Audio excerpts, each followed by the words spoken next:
Y'all, I'm back, and as you can see, I got the new book by Sister Souljah. Yes, honey, boo boo. I'm a fan and an avid reader of all her books. Now, if you grew up in the 90s, you know what the hell I'm talking about, because I know that all y'all little girls my age then read this shit right here. The coldest winter ever, the baddest book that ever hit the surface. You understand what I'm saying? Y'all know damn well back in the day when y'all had to have that 30 minutes before school started, y'all had to read in homeroom. Y'all bitches brought out this motherfucking book. Y'all brought this book out. If you didn't, you was whack.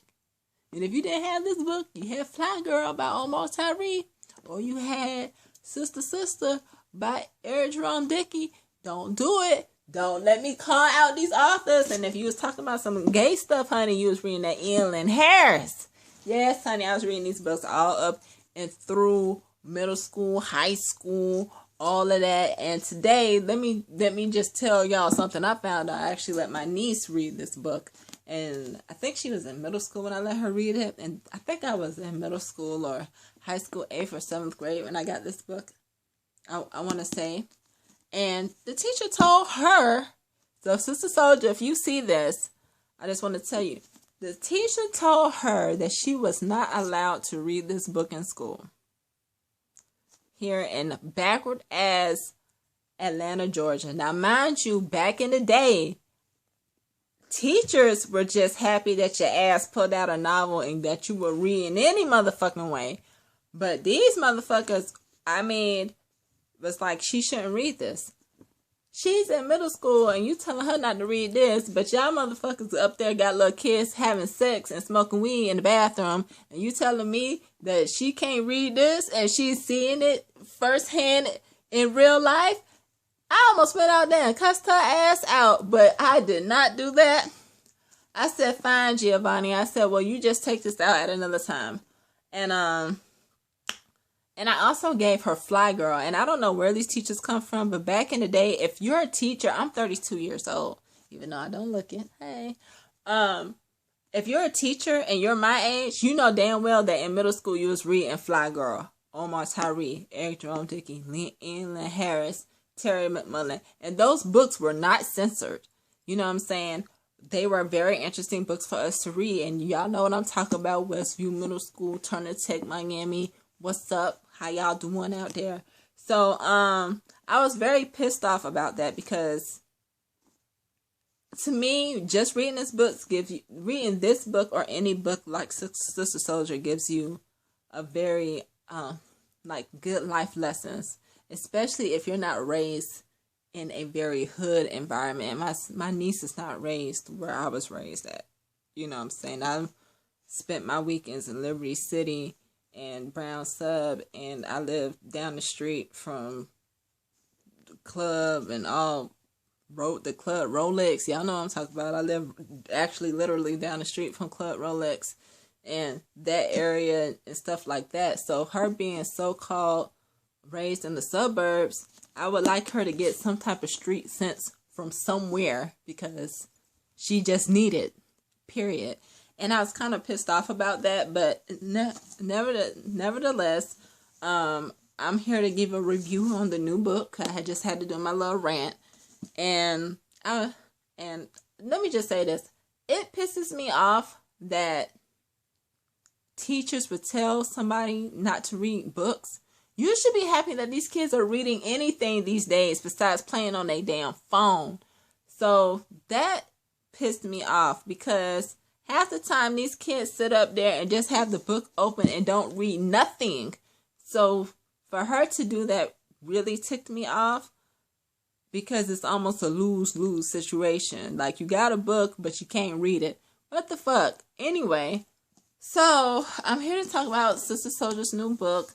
It's the 3rd series of the Midnight Saga. If you have read Coldest Winter Ever, then you know about the character Midnight. You know, Winter was really in love with this man that she could not have because he never paid her ass any attention. So, Sister Souljah went ahead and decided to tell Midnight's life story, and she did it with 2 books. The first book, just in case you guys don't know, is Midnight, the Gangster Love Story. This is the first book talking about Midnight's travels here from another country, Sudan, and his mom and his sister, and him moving into projects, him coming from wealth, him being a diehard Muslim, and falling in love with a woman from another country who doesn't speak English. It's a really cute love story. And then the second book is Midnight and the Meaning of Love. And this was really, really good. I brought this book, I want to say when it first came out. I ordered it along with A Deeper Love Inside the Portia Santiaga story that she actually pulled from, again, The Coldest Winter Ever. This is actually Portia's little sister's story. I brought this at the same time. I didn't even know this one was out. And I just read it this year because I found out this was coming out and I wanted to be up to date. Because I read the first one, I remember the storyline in that.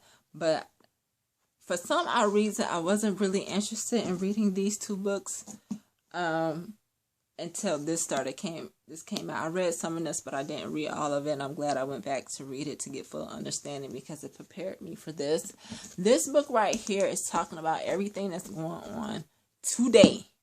How he is coming up as a young black man, how he's being exposed to the criminal justice system in America, how he is being targeted by people on the streets, how he is providing for his mother and his sister and his wives, trying to understand the Christians, and not in the sense of terrorists, but he's Muslim and his beliefs are different and his mindset is different from theirs.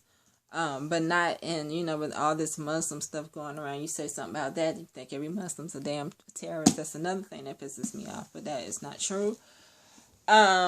It goes into how one mistake can ruin your life. It talks about how black men in the jail system, how their mindsets are, how they just start families, and how they're still fighting each other and not fighting for a bigger cause, and how the criminal justice system, if they see somebody bringing, people in there to encourage them or give them knowledge, they remove them from the criminal justice system, like school teachers or counselors or things of that sort, because they want them to fail. They don't want to give that knowledge and to do better.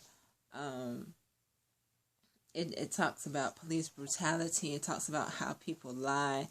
It talks about a lot of things that I think that every young person, every young man needs to read this book. And the mindset of him not only being a teenager, he's also a businessman. He's a legitimate businessman. He's not somebody selling dope or, robbing people. He found out ways to make money and sell money. Make money and double his profit by doing it the legal way.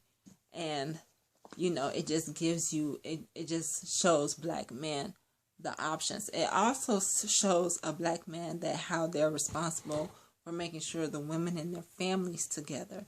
How black men should not be afraid of their faith or walking in their footsteps. I've always believed, to me, in my opinion, that the Muslim faith is very strict. So is the Christian faith, but I feel like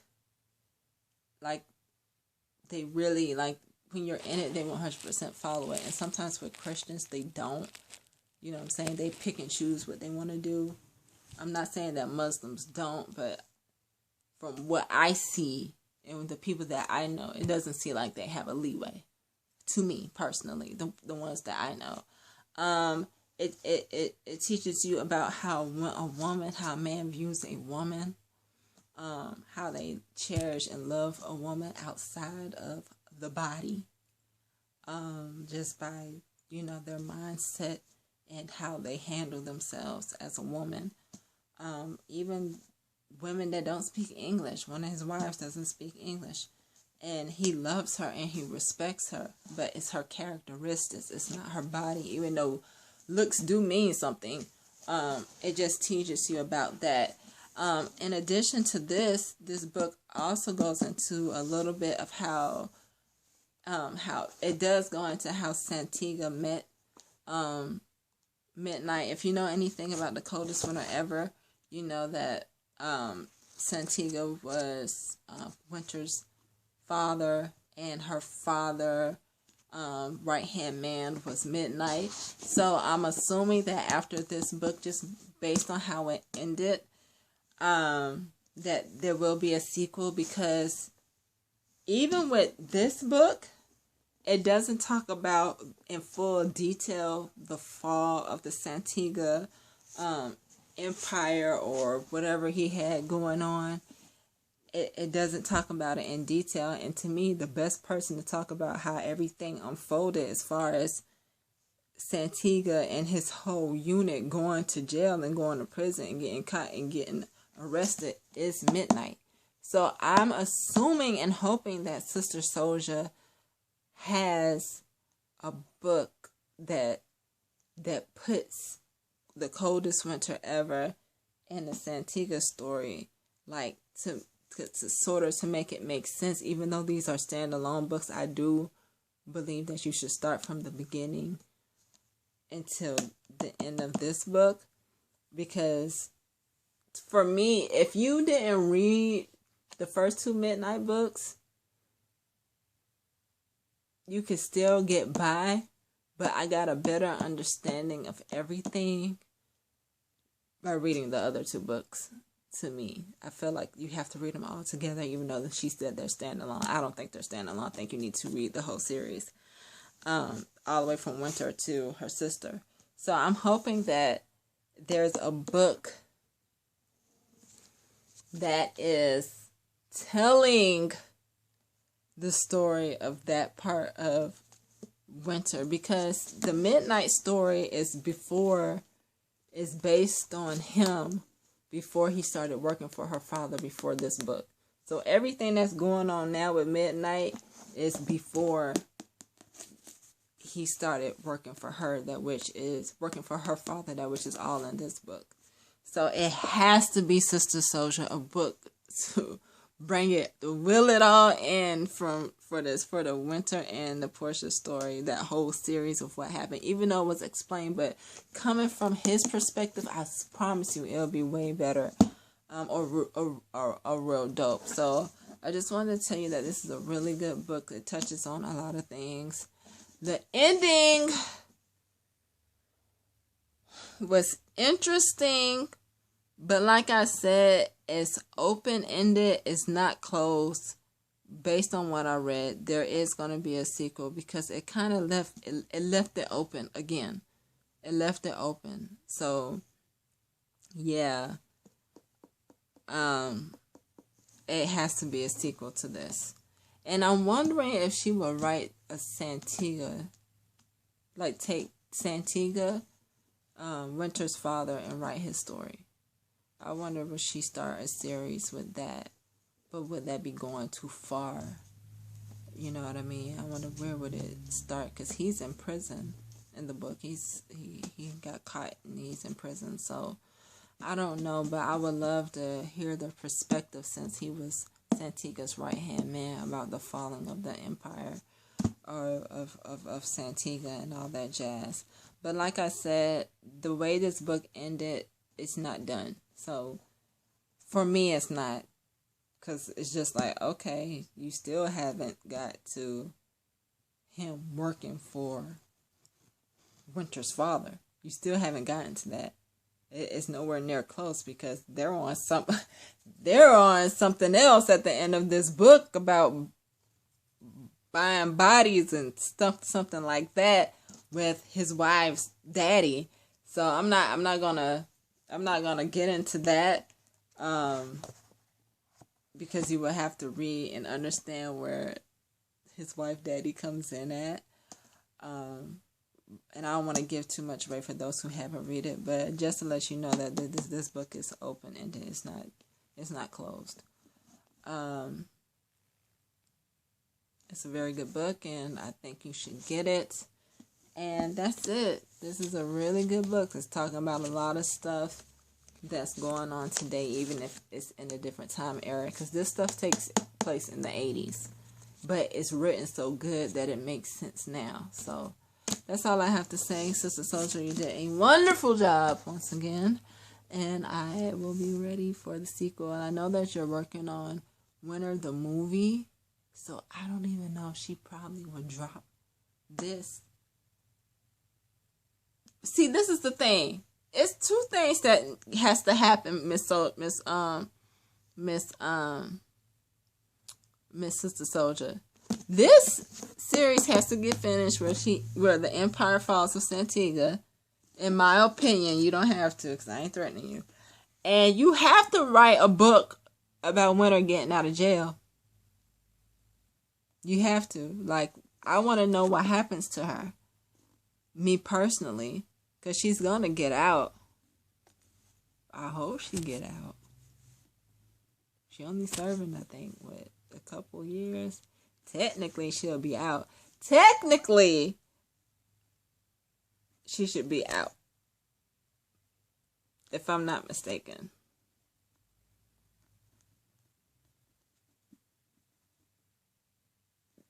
I'm just saying. But, okay. So, have a good day. I'm done. I'm thinking now because I'm like, she should be out. Or maybe she's not. I don't know, but it needs to happen.